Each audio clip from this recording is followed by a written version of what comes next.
ಮಾರುತಿ ಇಷ್ಟಲಿಂದ ಏನೇನು ಹೇಳಿ ಹೆಸರು ಕರೆದಿಯಲ್ಲ, ಅದು ಏನಿದು? ಛೇ ಹಾಗೇನಿಲ್ಲ. ನಿಜಕ್ಕೂ ನಿಮ್ಮನ್ನ ಯಾವಾಗ್ಲೂ ಗೌರೀಶ ಅಂತ ಕರೆದು ಬೇಸರವಾಗ್ತಿತ್ತಲ್ಲ, ಅದಕ್ಕಾಗಿ. ಪ್ರತಿನಿತ್ಯ ಪತಿಯ ಹೆಸರು ಕರೆಯುವುದು ನಿನಗೆ ಬೇಸರವೇ? ಛೇ ಹಾಗೇನಿಲ್ಲ. ನೋಡಿ, ನಿಮ್ಗೊಂದು ಮೊದಲು ಹೇಳ್ತೀನಿ.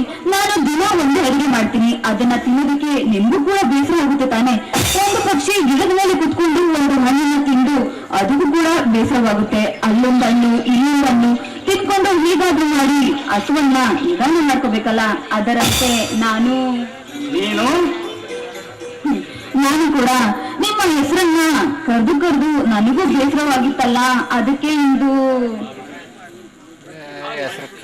ಸೃಷ್ಟಿಯನ್ನೇ ತುರಿಸಿದೆಯಲ್ಲವೇ?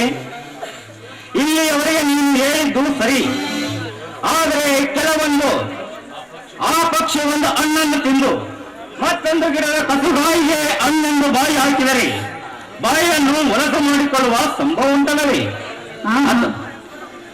ಅಥವಾ ಸಿಹಿಹಣ್ಣು ವಿಷದ ಹಣ್ಣಿಗೆ ಬಾಯಿ ಹಾಕಿದರೆ ಬಾಯಿಯನ್ನು ಮೊಲಕ ಮಾಡಿಕೊಳ್ಳುವ ಸಂಭವ ಉಂಟಲ್ಲವೇ? ನೋಡಿ, ಆ ಪಕ್ಷಿ ಹೀಗೆ ಗಿಡದಿಂದ ಗಿಡಕ್ಕೆ ಹಾರಿ ಹಣ್ಣನ್ನು ತಿನ್ನುತ್ತೋ ಆ ಹಣ್ಣಿಗೆ ಆ ಹಣ್ಣು ಯಾವ ಹಣ್ಣು ಆಗಿದೆ, ಯಾವ ಹಣ್ಣಲ್ಲಿ ವಿಷವಿದೆ ಅಂತ ಆ ಪಕ್ಷಿಗೆ ಚೆನ್ನಾಗಿ ಮನವರಿಕೆ ಇರುತ್ತೆ ಗೊತ್ತೇನಾ? ಅದರಂತೆ ನೀನು ದಿನಾಲು ಒಂದೊಂದು ಹೆಸರನ್ನು ಸಂಬೋಧಿಸಬೇಕೆಂದಿರುವಿಯಾ? ಛೇ ಹಾಗೇನಿಲ್ಲ. ಹೆಸರು ಒಂದೇ, ಹೆಸರಿಗೆ ಅಲಂಕಾರವನ್ನ ಮಾಡಿ ತನ್ನ ಪತಿಯ ಹೆಸರನ್ನ ಕರಿಬೇಕು ಅಂದ್ರೆ ನನಗೆ ಎಲ್ಲಿಲ್ಲದ ಆನಂದ ಅಷ್ಟೇ. ಇದೇ ಈಗ ಏನೇನು ಹೇಳಿ ಹೆಸರು ಕರೆದಿಯಲ್ಲ, ಏನಿದು? ಮಾರುತಿ ಭಕ್ತಿಗೆ ಮೆಚ್ಚಿ ಅದೇ ಆ ವೀರಭದ್ರನ ಪಿತ ಗೌರಿ ವಲ್ಲಭ ಗೌರೀಶ ಕೈಬಿಡಿ ಎಂದು ಹೇಳಿದೆ. ಅಂದರೆ ಬೇರೇನೂ ಇಲ್ಲ. ವೀರಭದ್ರನಿಗೆ ಬೇಡ್ಕೊಂಡಾಗ ಅದೇ ವೀರಭದ್ರನ ತಂದೆ ಗೌರೀಶ, ತಾಯಿ ಅದೇ ಗೌರೀಶೇ ಅಂದ್ಲು. ಪಾಲಿಗೆ ನಾನು ಪರಮೇಶ್ವರನಾಗಿನಿ. ಹೌದು, ಏಕೆ? ಸತಿಗೆ ಪತಿ ಪರಮೇಶ್ವರ ತಾನೇ. ನೀನು ಹೇಳುವುದೇನು ಸರಿ, ಆದರೆ ಕೆಲವೊಂದು ಸತಿಯರ ಪತಿಯ ಹೇಳಿ ಪರಪುರುಷರ ಪಾಠಕ್ಕೆ ನೆಲೆಗಾಡುವರಲ್ಲ, ಅವರಿಗೆ ಎನ್ನಬೇಕು. ನೋಡಿ, ಪತಿಯ ಸೇವೆಯನ್ನ ಮಾಡಲಿಲ್ಲ ಅಂದ್ರೆ ಅವ್ರು ಯಾವತ್ತೂ ಏನು ಅನ್ಸ್ಕೊಳ್ಳೋದಿಲ್ಲ. ಪತಿ ಸೇವೆಯನ್ನ ಮಾಡಿದಾಗೆ ಅವ್ರಿಗೊಂದು ಮುಕ್ತಿ, ಅವಾಗಲೇ ಒಂದು ಹೆಣ್ಣು ಪತಿಯೊತ್ತಿ ಆಗೋದು. ಎಷ್ಟೊಂದು ವಿಷಯವನ್ನು ಅರಿತಿರುವೆಯಲ್ಲ ಅಂಶ. ನೀನು ಕಾವೆದಾರಿಯಾಗಿ ಬಂದು ನನ್ನ ರುದ್ದು ಭೂಮಿಯಲ್ಲಿ ಹರಿದು ನನ್ನ ಬಾಳ ಬಲವನ್ನೆಲ್ಲ ಹಚ್ಚ ಹಸರಾಗಿ ಮಾಡಿದೆ.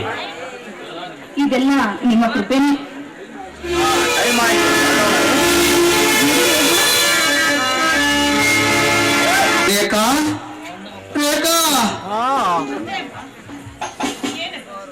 ಗಿರೀಶನನ್ನು ಬರುವುದಿಲ್ಲವೇನಮ್ಮ? ಅವನಿಗೆ ಹೇಳಬೇಕಾದ ವಿಷಯಗಳು ಸಾಕಷ್ಟಿದೆ.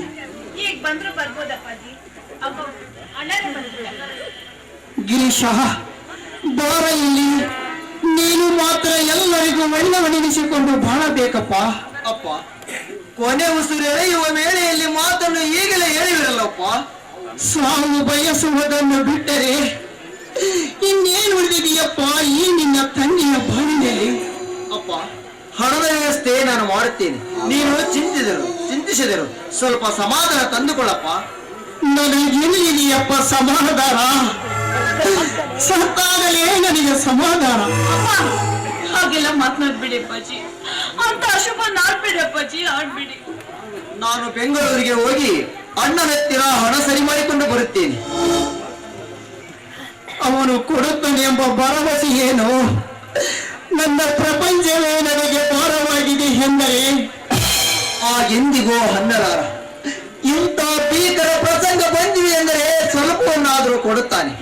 ಅಪ್ಪ, ನಾನು ಹೋಗಿ ಬರುತ್ತೇನಪ್ಪ. ಹೋಗಿ ಬಾ ಮಗು.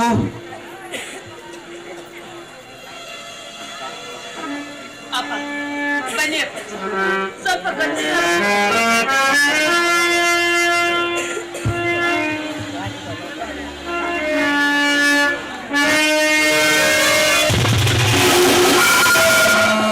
ಯಾರಿದ್ದಾರೆ ನೋಡು.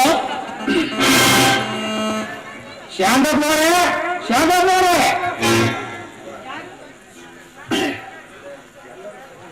ಏನ್ರಿ ಇದು ಎಲ್ಲ ಸತ್ಗಿತ್ತೋಗ್ಯಾರ ಏನು ಮತ್ತೆ ಜೋರಾಗಿ ಕೂಗಿ ನೋಡು ಶಾಂತವ್ರೆ ಓ ಸಾವುಕಾರ